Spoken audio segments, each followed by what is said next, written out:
Good morning, good afternoon, and very early morning if you're calling in from the US. Welcome to the Employee Centricity series. Today we're going to focus on the future of onboarding. My name is Jane Horan, and I'm the program director for two councils in Asia, Talent and Diversity, and also an upcoming Asia Women in Leadership Council. I am delighted to be hosting this or moderating this panel with Damien Cummings, honestly an expert in anything digital. I'm going to give an introduction to Damien in a minute, but first I'd like to take us through a few housekeeping notes. You're free to ask questions, so please just type them into the chat box there. You can download the presentation. Our presentation is quite, just gives a high-level overview, but you're going to see at the end some really interesting links to research and peer networks. We're going to ask you at the end to complete a brief evaluation. It'll probably take just a couple minutes, so stay through to the end. And this is on demand, so be certain to share this webcast with your colleagues at work. If you're dialing in from the US, which I don't think so, but just in case if you are and you're accruing credits with HCRI, SHRM, or CPE, you need to stay on the webcast until the end of the presentation, and then fill out the form or send your email in. That's if you want to get credit for this session. So here we are. I'm going to give a high-level overview of Damien. It's actually, his background is the perfect background for this discussion. Somebody who's been in the digital space for a very long time.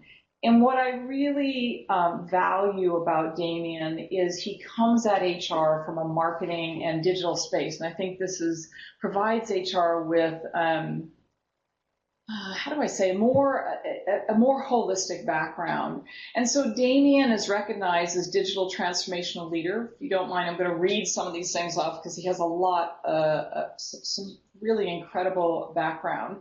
He's a doctor of philosophy from the University of Korea. We might want to ask him about that experience. He's been awarded the Global Top 50 Digital Marketing Leaders in 2016. He's currently the CEO of PeopleWave, which we're going to talk about today. So we're going to really focus on the onboarding piece of PeopleWave, but I know there's a lot more that's offered there, an HR tech and software company. Before becoming an entrepreneur, he was, like many of you, he had worked at Standard Chartered Bank, Chief Marketing Officer, was also at Philips APAC, not Philip Morris, Philip APAC.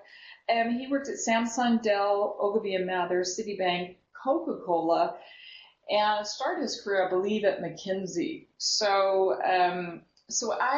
we have someone in the room today that is an incredible expert in this. Before I turn over to ask Damien some questions, I want to provide some context for you on what is this all about, employee centricity.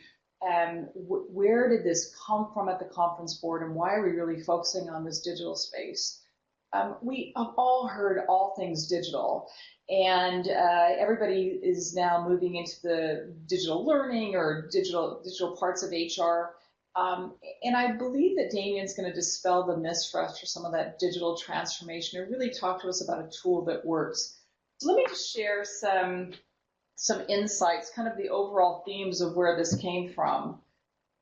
If we look at the employee centricity in the future of work, what we need to look at is actually the employee life cycle. There are significant points in the employee life cycle that builds on the employee experience. And I'm certain all of you have heard about the employee experience or moments that matter. These moments start when you interview, when you're interviewing a candidate or when a new candidate comes to interview for a job. But these moments are also really critical on the first few days at work and the first few days inside the organization. And that's the focus of today. Onboarding plays a huge role in that, in those moments. And in many cases, it can make or break the employee's experience. So at the conference board last year, we researched the future of work and came out with many insights globally and also focusing on Asia Pacific. And from that research, why we pulled on onboarding for this session is we found that actually that getting to that individual employee, connecting with that individual employee is what matters. And my hypothesis today is that's what this onboarding process is going to do, is to connect with that one individual. And I also believe Damien's experience and the product, People Wave, is getting to that one individual. So as we look to the future of work, how are organizations combining digital technology and the human side of onboarding? In this webcast, Damien's going to explain to us both, I hope. I know we're going to pull on a lot of his digital experience, but there's a human side to this and a side that we really need to pay attention to. So I'm going to ask a lot of questions, and I hope that listening in the audience, you're going to ask some questions of Damien. We're going to talk about the challenges and opportunities with onboarding, the latest trends in technology. Damien's going to share People Wave with us so you can experience what that's like. And I was going to ask him at the end, what does HR need to do in the world of changing in the digital space? What are some tips that HR leaders can do? So that kind of sets the context for today. But Damien, if you don't mind, before I launch into you, what I want to do is pull up a poll and just to ask two questions so we can gauge where the audience is and how they feel about onboarding process and how they feel about the digital solution of this process.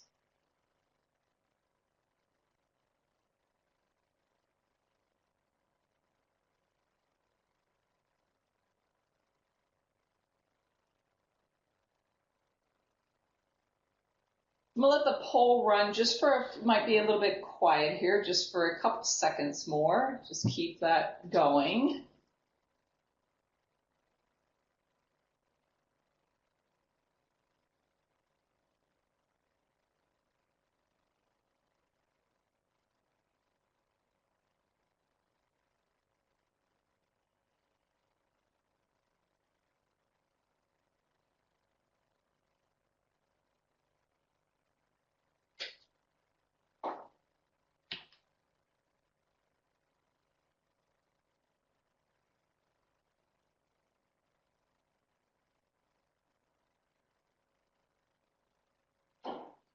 Okay.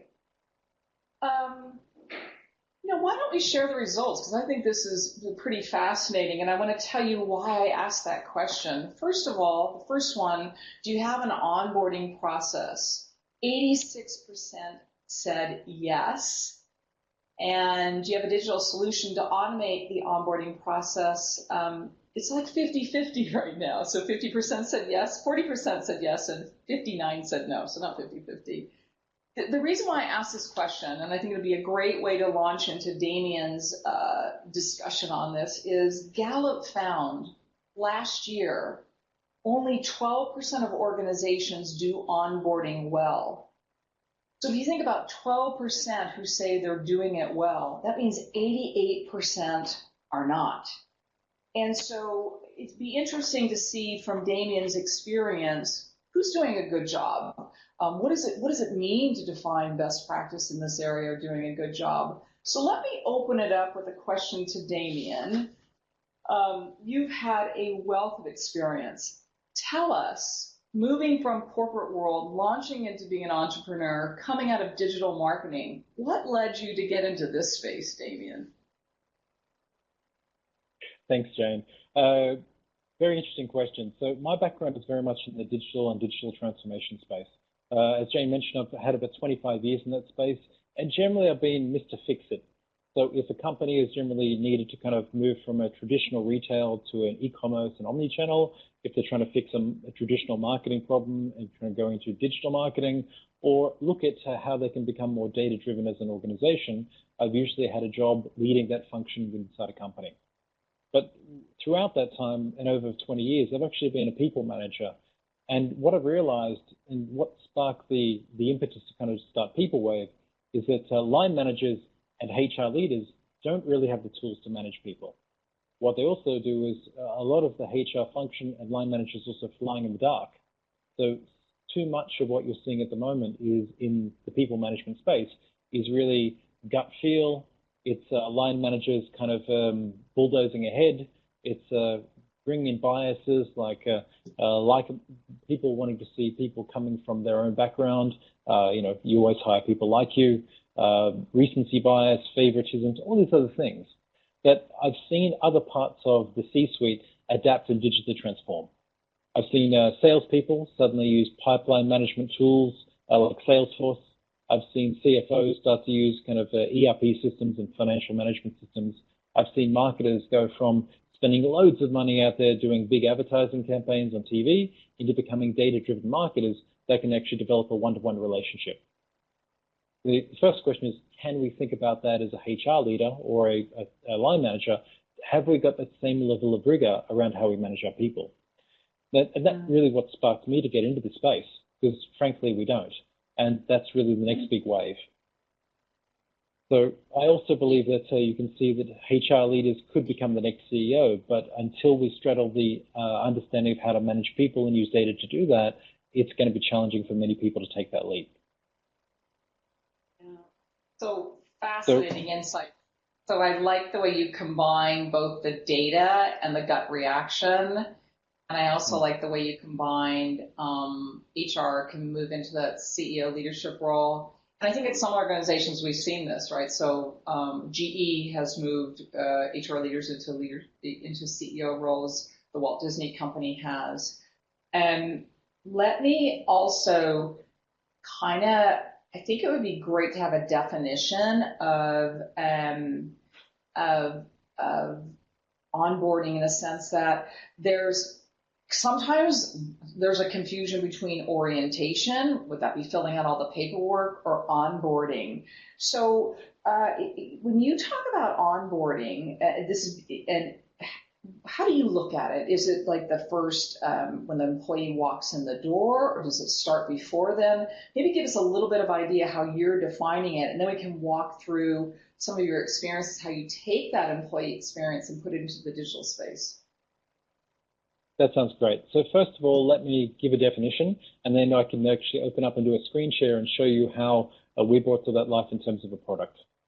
So in terms of definition, I saw that many people ticked yes on they have an onboarding process, but too often that onboarding process tends to be that the employee turns up on day one, they've signed all their legal documents and their employee contract, and at some point within the first 3 to 6 months, they will have an orientation, which will usually be maybe a one-on-one with a smaller group of people coming in for that cohort, or there might be a larger group of leaders meeting this individual over time.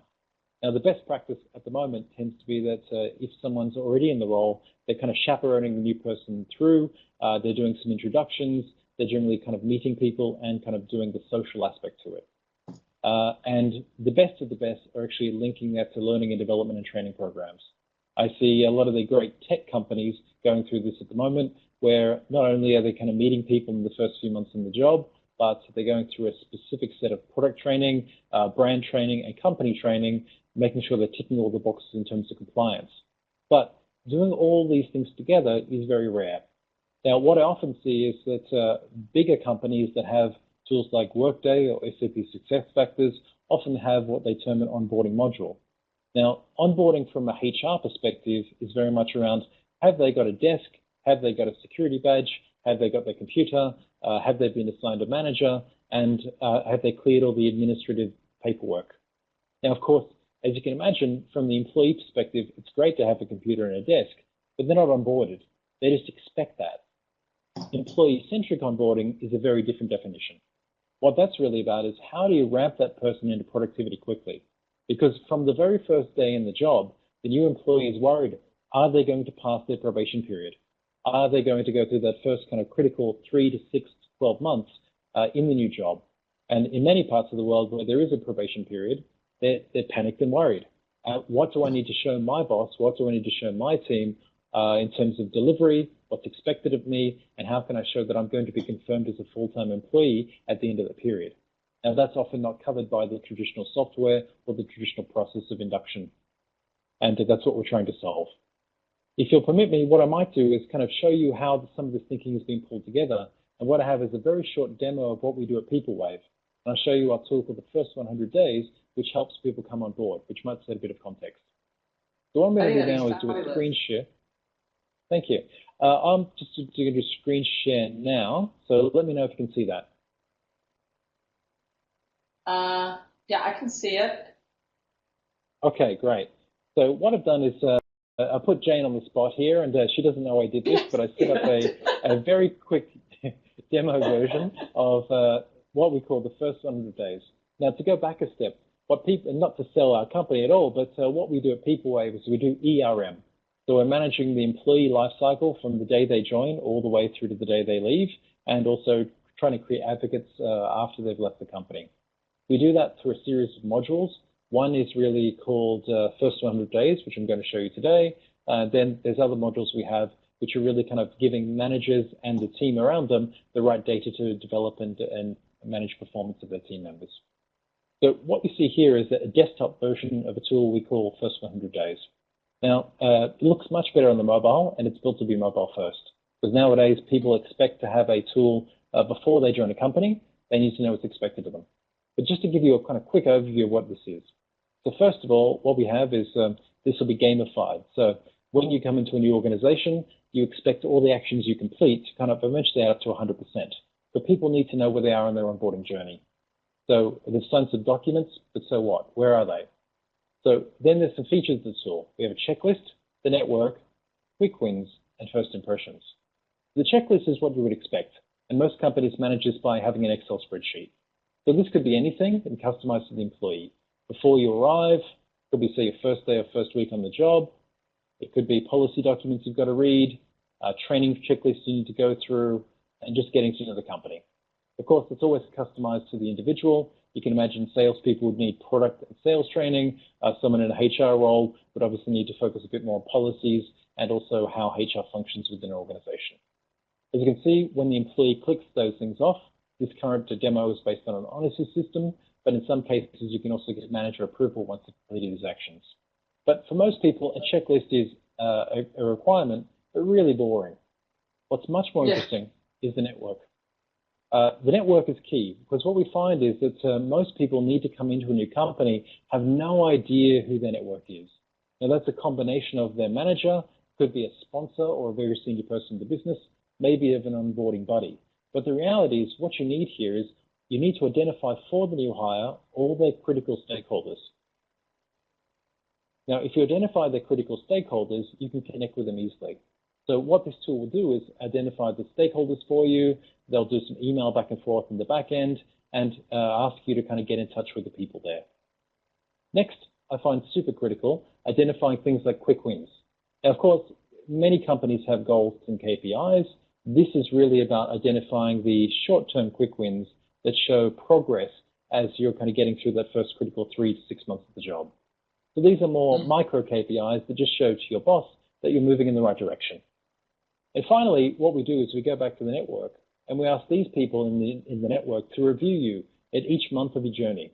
So if you're in a 3-month onboarding period, that would be a review of month 1, 2, and 3. So it happened 3 times. What we then do is we look at the 3 parts of performance that matter. It's how strong your relationships are, how good your skills or competencies are, and are you delivering in the job. So again, this version would be actually set up to give the new hire data-driven feedback around their performance. So you can see here, it's only 1 review, but 84 out of 100. So Jane's doing quite well. In terms of relationships, a couple of things there, doing well, 75 and 100. In terms of her hard skills, 70s and 80s there. Soft skills, also doing quite well. In terms of meeting role purpose and seem to be a fit for the role, very, very good. Of course, people can leave comments about performance as well. And if you like, you can also get awards at the same time. Now, of course, unless you're an absolutely rubbish employee coming in, you're always going to get a first positive month 1. But what becomes much more interesting is the trend line. Now, what we're really arming managers and the employee with is how well are they improving or declining. So they can see over time, is there levels of relationships or their skills going up or down?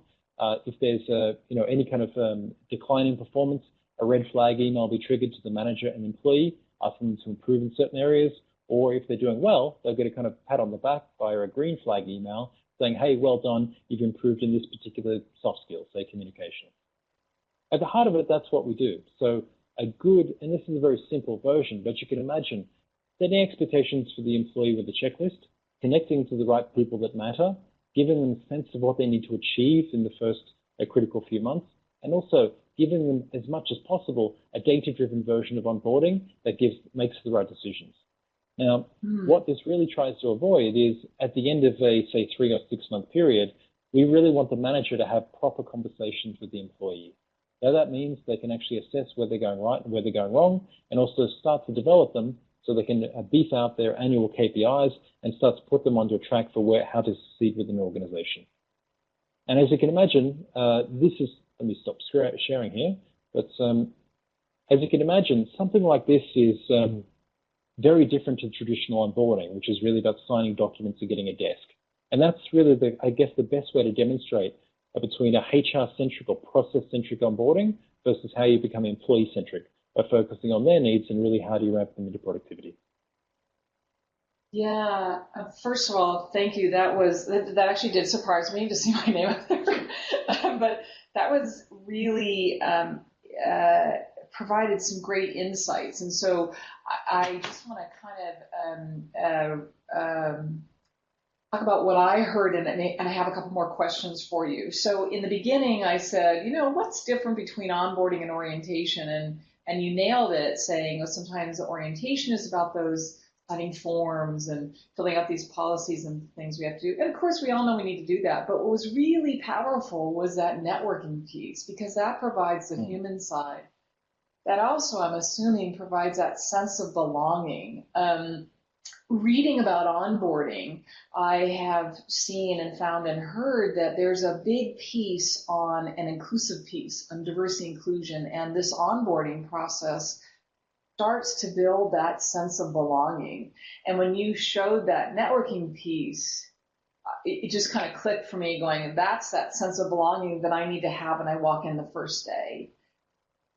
There was another question for me that hit me that I do think is powerful, but I also think, oh, what if I'm not getting those scores?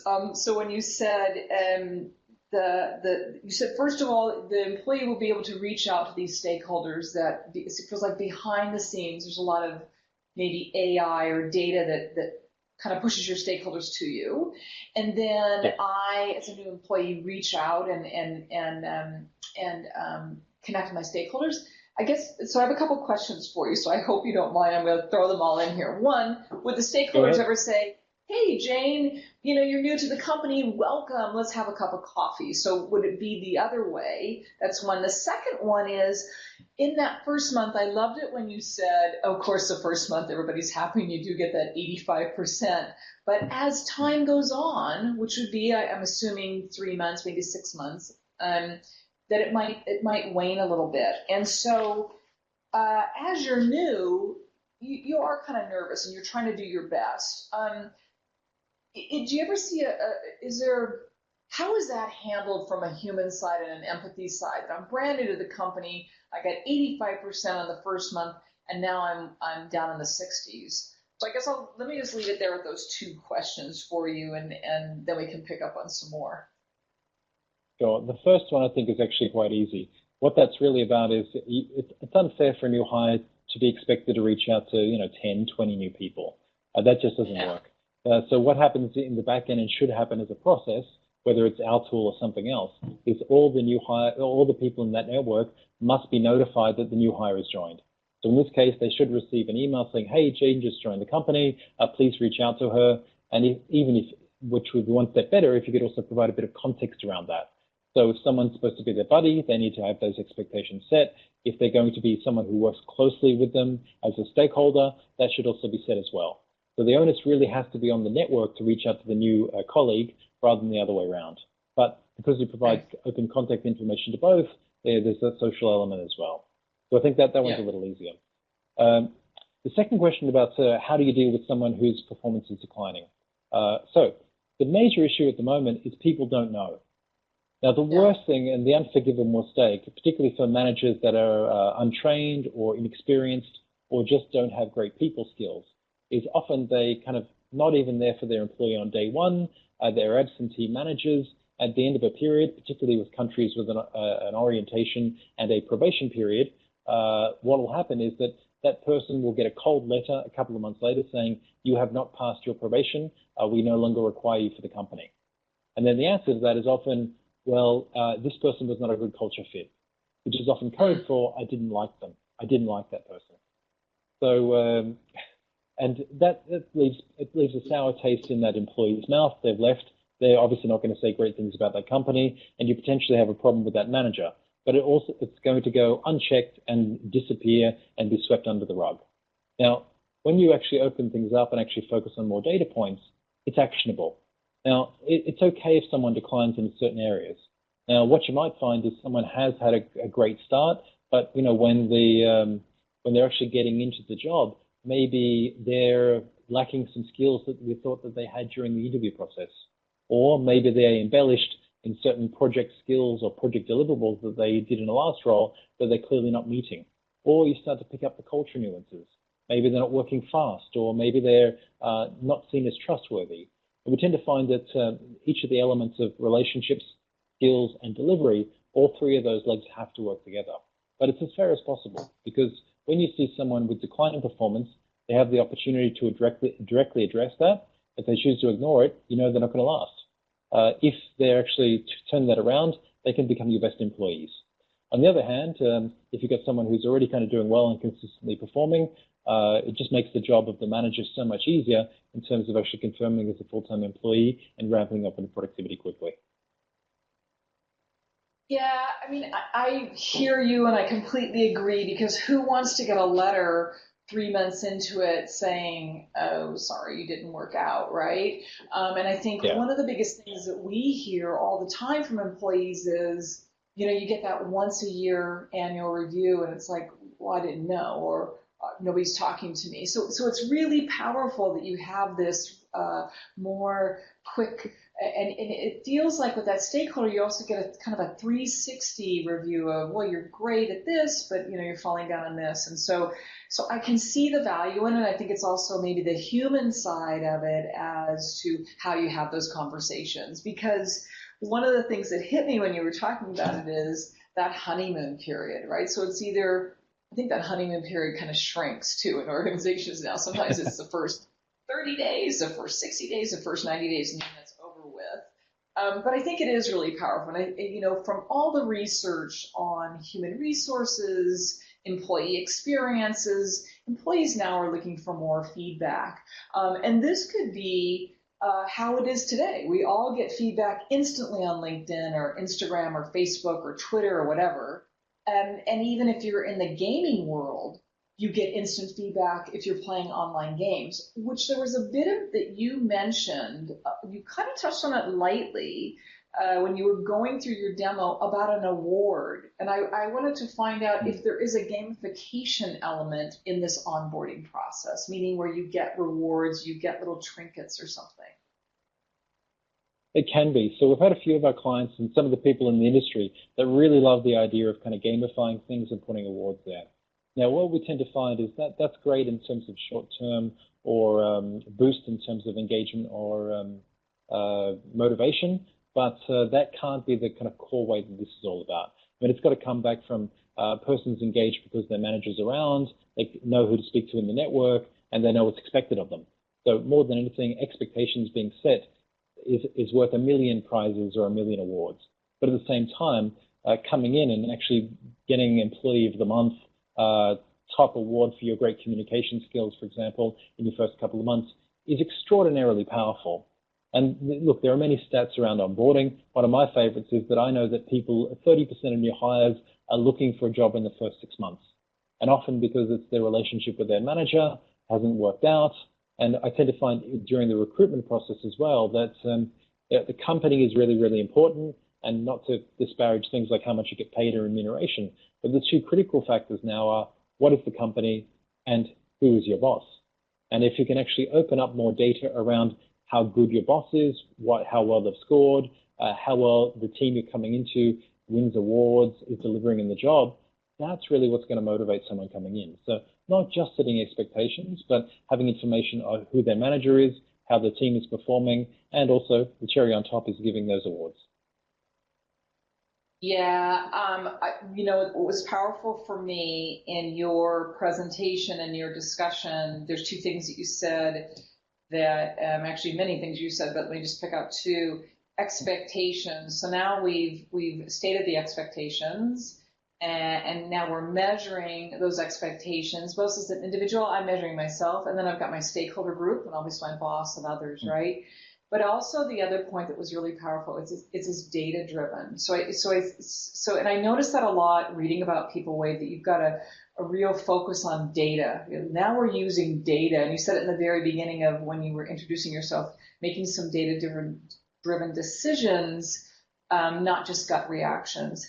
The other thing that I think is incredible is your mention of the 30% who are looking for new jobs, which leads me to kind of a question on measurements, right? So we all know, if we look at the poll that we took in the very beginning, 80% said we're doing onboarding, it's really important. We all know how important it is.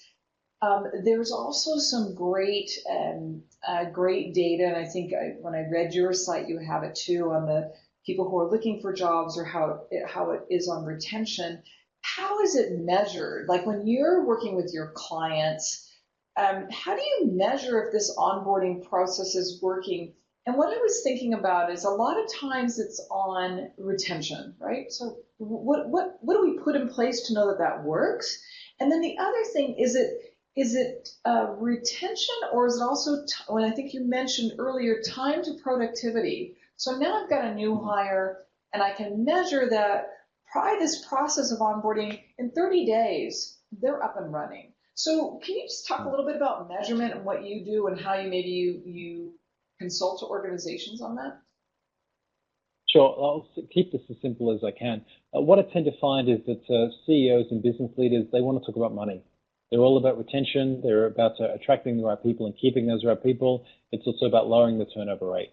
And a very simple factual discussion is, what can I do with a great employer brand as well as a great onboarding experience to overall reduce my retention, and to make sure improve my retention and reduce my turnover. If you look at the stats, globally it's roughly 20% turnover around the world, bigger in the United States, bigger in places like China, smaller in more developed markets like, say, Singapore, where we're based. But we tend to find that a business conversation is great, and that ticks the box in terms of putting a digital solution in place. From a HR perspective, it's a little different, because HR in general are maybe a step or two away from working with line managers or being people managers themselves. Generally focus a little bit more on the risk side, and generally when they look at things like onboarding, it's more about how we can save their time. We really want to make their lives easier. So right now, a lot of the onboarding process tends to be manual. It's an Excel spreadsheet. It's a series of e-learning manual documents and e-learning modules that someone has to go through. Then you've got to manually collate who's done what. It's a very administrative nightmare. So from that perspective, kind of having some KPIs around digitization and improving that system tends to get the tick box with the HR director or the CHRO. And finally, I think the core metrics need to be employee-centric. So you're right, time to productivity. What kind of impact is that person having? How do you quickly, on the negative side, identify people who are clearly not a culture fit or clearly not going to fit into the organization? How do you also identify people from day one who could be one of your star hires or one of your high performers? And I think you can do that with some of the data collected from the network and collected from the customers. And I probably think the most relevant point is, when you're looking at new employees coming in, can you track the data all the way through from new hire, through to productivity, through to delivery, through to their next promotion, succession plan, and so on? You should be able to eventually get a full data set of what an ideal employee looks like, and that can actually help a lot with your recruitment, and also give you great kind of details on the competencies, the skills they need, and what's the ideal culture fit for your company. Final point, not around employees, but this one goes missing in a lot of the onboarding discussion. How good are your managers? So we often find that managers tend to be the weak link, and it is if a manager has 5 new hires coming in, 3 of them leave within 6 months, we know it's not the employees that is the issue, it's the manager. So if you can put some data around who are your good and bad managers and what their strengths and weaknesses are in managing people, that tends to change the equation massively. It's no longer about a new hire coming in. Maybe the new hire is an absolute superstar, but they've got a poor manager that hasn't been trained, doesn't have the right skills, or is new into a managerial role themselves and doesn't know how to actually make the best of their people. And I think that's probably the golden egg here. How can you not only get data on how you save money from the company, how you ramp people into productivity as employees, but also how do you find the weaknesses in your management and make sure that you can actually train up or make decisions around your managers so your employees can stay longer and meet those business goals. Yeah, I mean, you raise a really good point. This has been kind of the ongoing discussion for a while, right? Is that you can have a great culture of an organization, you have a great leadership team, but it's the manager or the person you're working under that makes the difference. And how do you test for that? And maybe there's something in your onboarding process that does that. One of the things that when you talked about that employee life cycle there, you also mentioned, when they come in and how long they stay and where they're going. One of the things I was thinking about from onboarding is typically we think of the new employee, right? But if you're working in these global firms like you worked in Stanchart and McKinsey and Phillips and all of that, onboarding is global, right? And so is it different across cultures? Is it different when you roll it out from a global aspect? I'm not talking about the paperwork and the policies, but also, do we use onboarding or do we call it by a different name when I move into a different part of the organization? So if Phillips, for example, I'm moving into a bigger part, or maybe I'm moving into a new country, is your process used again, or is it only with new employees? So I guess that's two-part question. Is it used just for new employees, or is it used during a transition, moving into a different country, new role? And I'll have you answer that one first, and then cross-culturally, is it different across cultures? Have you seen this with your clients? Well, the first one is actually very interesting because I think onboarding for internal mobility or promotions is almost non-existent. You're basically assumed to have those skills because you've actually been promoted into that role and you're thrown in the deep end. So I've yet to see a company that does that very well. I'm sure there are some out there, but that's one of the use cases. We have 2 kind of use cases outside of new hires, well, a few, but one is actually a promotion or a succession plan, and another is about M&A. So when a company acquires another company, generally there's a huge amount of taking that existing company and bring them into the new mothership of the company that's bought them out. And there's a huge amounts of cultural nuances, connecting to networks and so on. So in the first use case, where it's about promotion, yes, it should be used for that. So if someone's gone from a managerial level to a director level, for example, the network changes, the relationships change, and even the skills need to change. And best practice is really kind of getting a sense of how well that new person's onboarding. And I think too much is assumed by internal transfers and internal promotions. Really need to kind of take that more seriously. On the second side, the M&A, I think, is a huge problem. And we know that most mergers and acquisitions fail when a company buys another company or merges together. There's always one culture that wins out. But if you're making deliberate decisions as the CHRO around that, you would really want to onboard every single person coming into the organization. Every single person, from the CEO all the way down to the new person. What is the culture they need to get used to? Who are the new kind of network? What's expected of them? What are they going to do to get to know the new culture? What new brand guidelines do they have to see? What do they need to understand about the history of the company they're coming into? And also, what are they going to retain from the company they've just left behind? So again, that's one of the big things that HR can do to really kind of bring 2 companies together, which is a very useful use case. To answer the second question about cross-culture, yes. We tend to find that some markets look at data differently. I tend to find here in Singapore, where I'm based, people don't love the transparency, but they like the idea of actually oversight of employees, and it's really a kind of one-way view. So they want to understand everything about an employee, but they don't want to share anything about themselves down. We tend to find in some markets like India, people always give each other 10 out of 10. The real feedback actually is never really disclosed. Whereas in a market like Japan, everyone's actually super critical of each other, and getting a rating of, say, 5 out of 10 is an exceptional score. So one of the ways to actually address that is to start to benchmark. So how well is your company doing versus your industry, and how well is your company doing versus the country or location you're in? So you might have more positive results in APAC and maybe more neutral results in the North America or the USA, and just getting a sense of how those benchmark. Because actually the number itself doesn't really matter when it comes to data-driven decisions. What does matter is the trend line and how you're benchmarking against other things. So the cultural nuances tend to, I guess, kind of even themselves out a little bit. But yeah, there definitely are cultural differences depending on the market you're in. Yeah.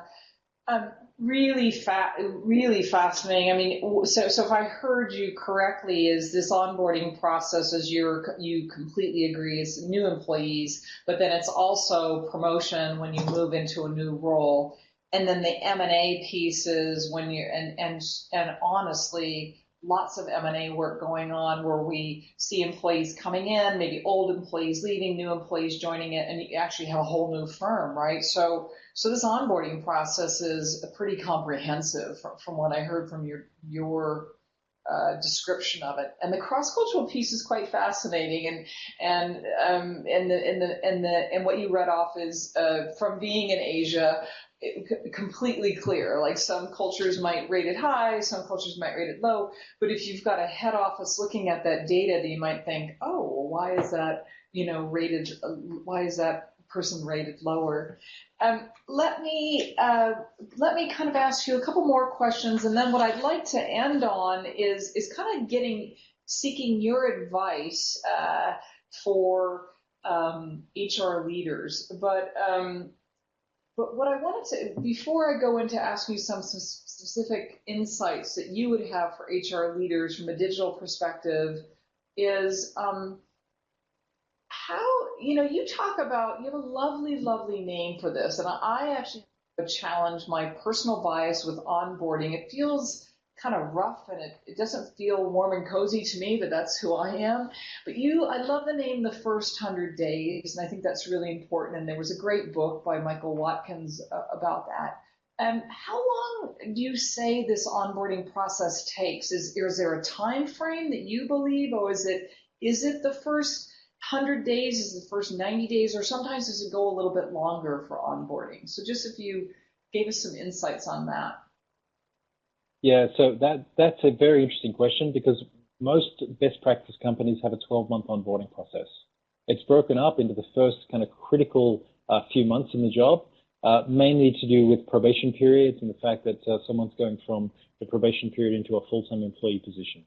So really, the first month is the most critical. You need to connect them to their manager, and they need this very strong relationship. They need to know what's expected of them from the day one they come into the company.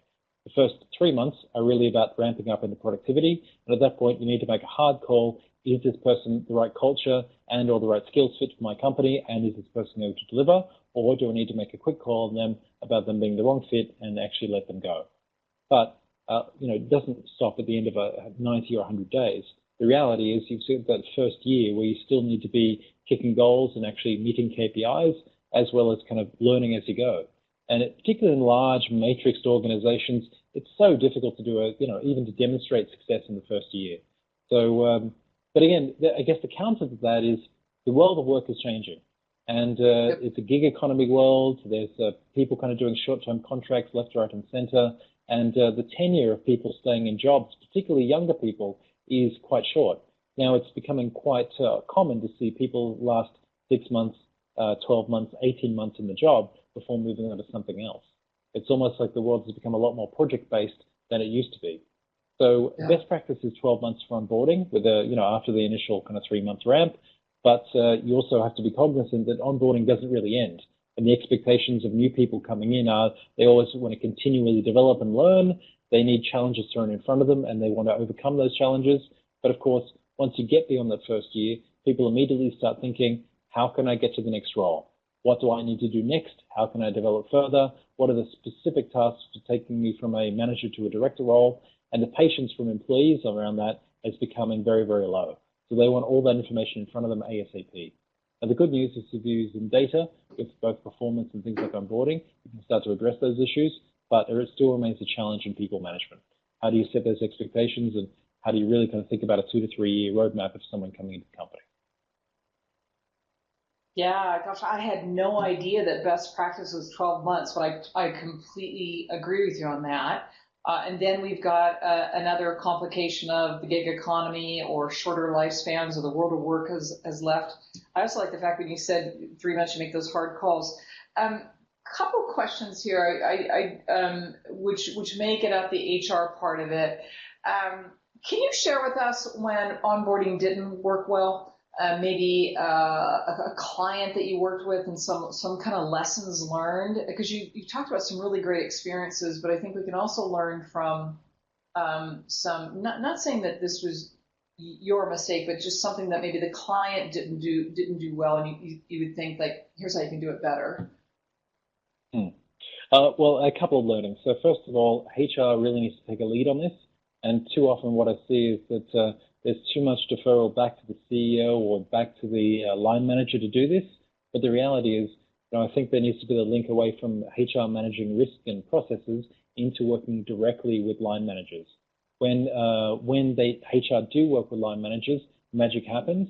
When it's done in a bit of an ivory tower, it tends to be that the business goes it alone, and then they do a very custom onboarding for a particular group. I've seen a few times companies have developed a custom sales onboarding package because they want to ramp their sales guys into productivity quickly, and those salespeople need to hit their targets within the first 1 or 2 months. They can't mess around and have kind of long meetings or wait for an orientation or induction meeting that's going to happen in 3 months. They've got to do it from day one. So I think commercial leaders and salespeople don't wait for HR and just go do it anyway. And I think that's a massive miss.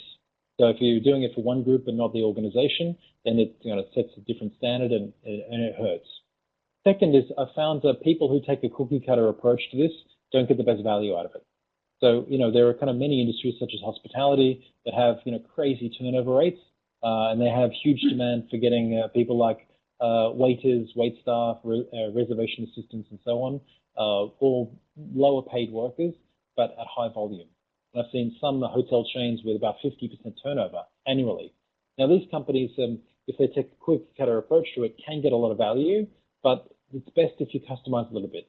So having a base set of, have you got to understand the company? Have you gone through the compliance?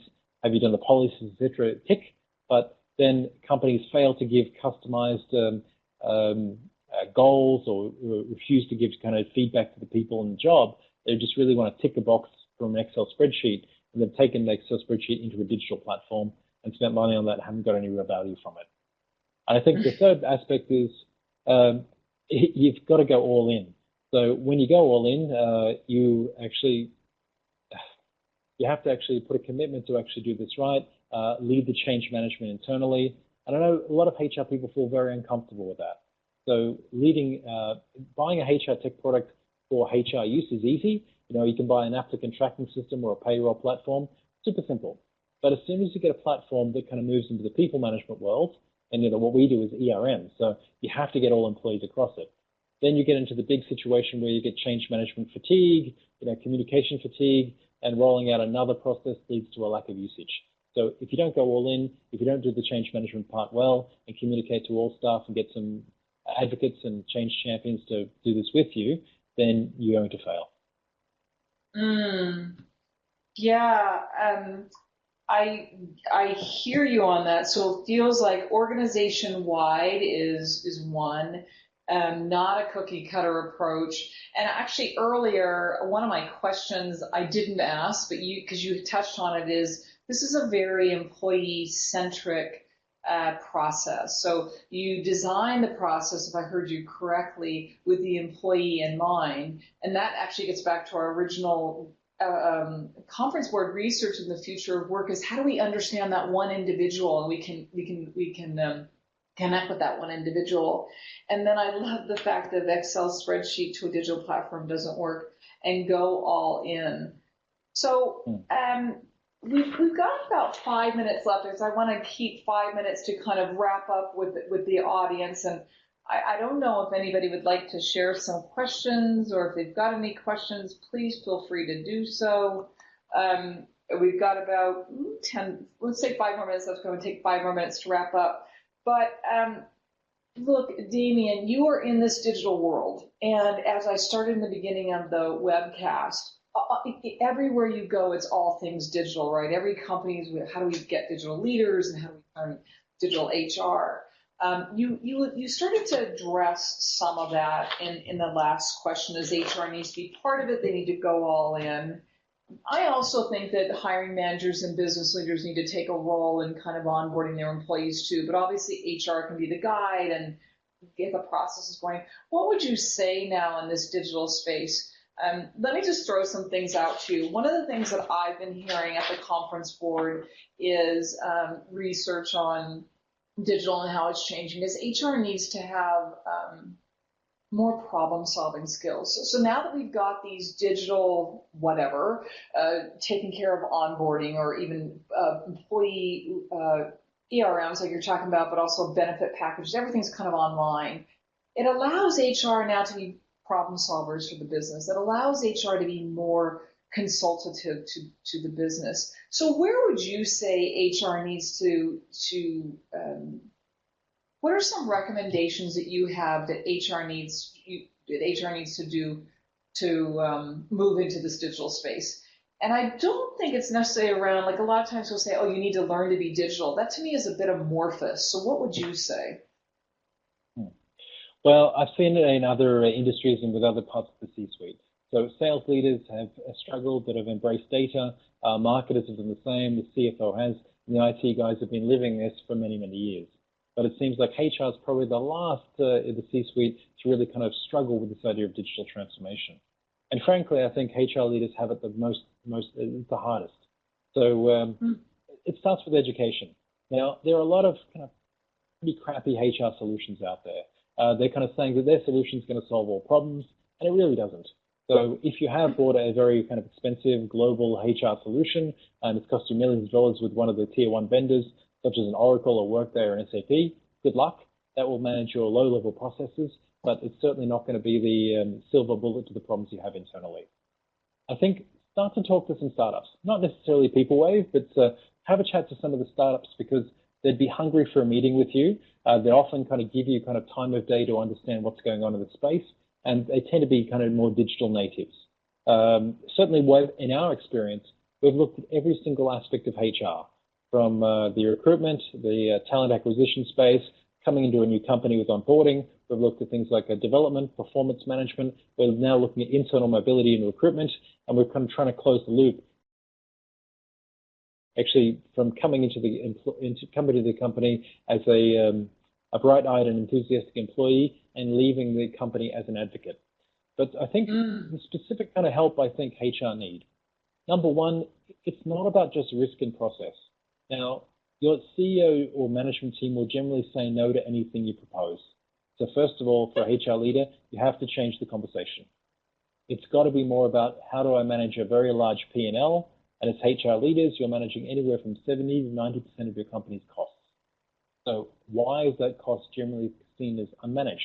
You're often leaving it to mid-level and inexperienced managers to manage employees, where they're coming and going, and the cost around people is absolutely massive. So having a hard, factual, and data-driven conversation with the C-suite and the CEO around that suddenly wins you kudos. Number two, there's a lot of time and effort spent on high performers, but high performers are really, it's a gut feel, it's a favoritism, and so on. Get a base level of data. No matter what platform it is, start getting some data. Now, it's not going to be someone's CV or LinkedIn profile, because we know, frankly, 50% of people are lying or embellishing those kind of documents. So, and people always kind of put a positive spin on the projects they've delivered. Even their annual goals and KPIs, everyone's trying to put their best foot forward. So can you start off with either some internal data or something that gives you a baseline? How well your people are doing, what their skills look like, are they improving and declining? And if you can start to get some data points around your employees, then you can start to have some great conversations. How do I onboard them better? How do I promote people better? How do I manage my managers better? So start with data. It's always the best part of digital transformation. And as I said, many startups, including myself, are always happy to have a coffee and kind of take you through what the landscape looks like. If there are kind of people you trust in this space, either technology vendors, consultants, or so on, reach out to them. It might be worth going through an audit of where you are at the moment. It's something that we're looking at the moment at PeopleWave. How can you do a short, sharp audit to understand where your business is? What's the view of HR? How do you understand what kind of tech stack you have? How that benchmarks? And start to identify the problems you have that maybe an outside-in perspective will start identifying for you. Some of those are going to be addressed through process. Some will be addressed through people. Others will be addressed through new digital platforms, which will help you get started. That might just be a few of the ways you might want to get started and get a head start on the others in this digital transformation. That's really, really powerful. One of the things that I really liked is reach out to a startup and have a conversation because of the digital natives. I think even just having that conversation is powerful because you start to look at things differently when you're in maybe a traditional organization or a big conglomerate. You're kind of doing things the way you've always done. And I'm not saying all of them that way. Some big companies are really transforming, but it's nice to just go talk to a startup or talk to an entrepreneur. And I love change the conversation. Exactly, we forget the real the investment we make in people and how that is a huge cost to the organization, but how you want to keep people. And that's what CEOs are always saying: how do we keep our talent? And so, change the conversation, get some baseline data, and then run an audit. I just want to thank you so much, Damien, for your insights, your discussions. I think we might have one question here. I'm not certain.